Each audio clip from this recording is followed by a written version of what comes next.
Dear friends, welcome to another episode of WarZone today. In this video, we will discuss the conditions imposed by Vladimir Putin to return to the grain agreement with Ukraine and the United Nations.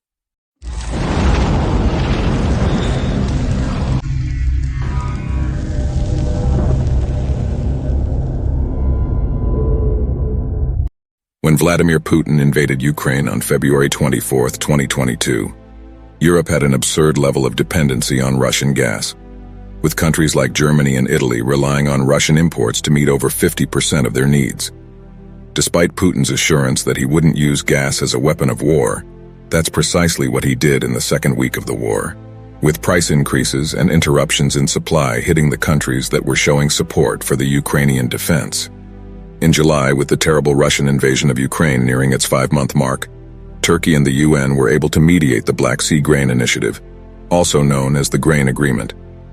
This agreement would allow Ukraine to export at least some of its gigantic cereal crop to the world.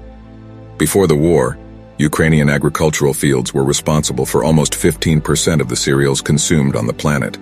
But with the war and Russia controlling the Black Sea with its navy, exports were halted and only managed to be resumed at least partially thanks to the Grain Agreement, greatly relieving the food crisis that had started precisely because of the war and was mainly affecting the poorest countries on the African continent. By the end of October, with the Russian invasion entering its 9th month and the Grain Agreement reaching 3 months, about 400 ships loaded with tons of grain had left Ukrainian ports, crossing the Black Sea and reaching their destinations safely. By the end of that month, Russia suspended its participation in the agreement, spreading panic among African countries that depended on Ukrainian cereals. But a few days later, at the beginning of November, the Russians decided to resume the agreement, extending it for another 6 months. In March and May of 2023, the agreement was extended again. But on July 17th, the date of a new extension of the agreement, the Russian government announced that it would no longer participate in the grain agreement. On that day, Dmitry Peskov, the spokesperson for Russian President Vladimir Putin, said the suspension was temporary, and as soon as Russia normalized its exports, the country would extend the agreement again. However, on Wednesday, July 19th, Vladimir Putin announced the real reasons for Russia's suspension of the grain agreement. Essentially, Vladimir Putin is doing with food now what he did with gas in 2022, using the grain agreement and food supply as a weapon of war to pressure his adversaries into doing what he wants. In a video posted on Wednesday, Vladimir Putin lists the conditions for returning to the grain agreement, with the first condition being the end of sanctions on Russian cereal and fertilizer exports, a claim which the United Nations itself asserts is false, as the sanctions imposed by many countries against Russia do not affect this type of export. Vladimir Putin's second demand is the end of sanctions on Russian banks and Russia's return to SWIFT, the international banking settlement system that allows for international financial transactions. At the beginning of the war, Russia was expelled from the SWIFT transaction system, with Vladimir Putin saying at the time that it didn't matter, as he would create a new system that would be adopted by China and other countries. But in the end, it seems that it matters. The third condition is the end of sanctions on Russian imports of heavy machinery, which Russia uses for its fertilizer industry. These sanctions were applied because some of the heavy machinery used by this industry is also used in the war industry. And despite Vladimir Putin's promise that the machines would only be used in the fertilizer industry, it's hard to trust his word after so many lies.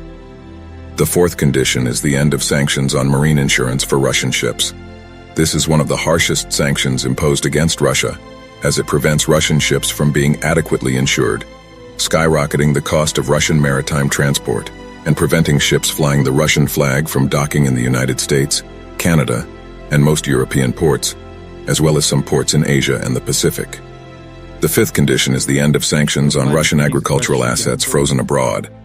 What Vladimir Putin wants with this condition is for the capital of Russian state-owned enterprises linked to agriculture and frozen abroad to be unlocked. The problem is that since Vladimir Putin directly controls the funds of these state-owned enterprises, Europe and the United States believe that he will use this money to finance his invasion. And finally, the sixth and last condition is the resumption of operations of the Togliatti-Odessa ammonia pipeline. An interesting detail is that Vladimir Putin has always made it a point to stress that the sanctions are not affecting the Russian economy. However, Almost all the conditions he imposed for the resumption of the grain agreement involve precisely the end of sanctions.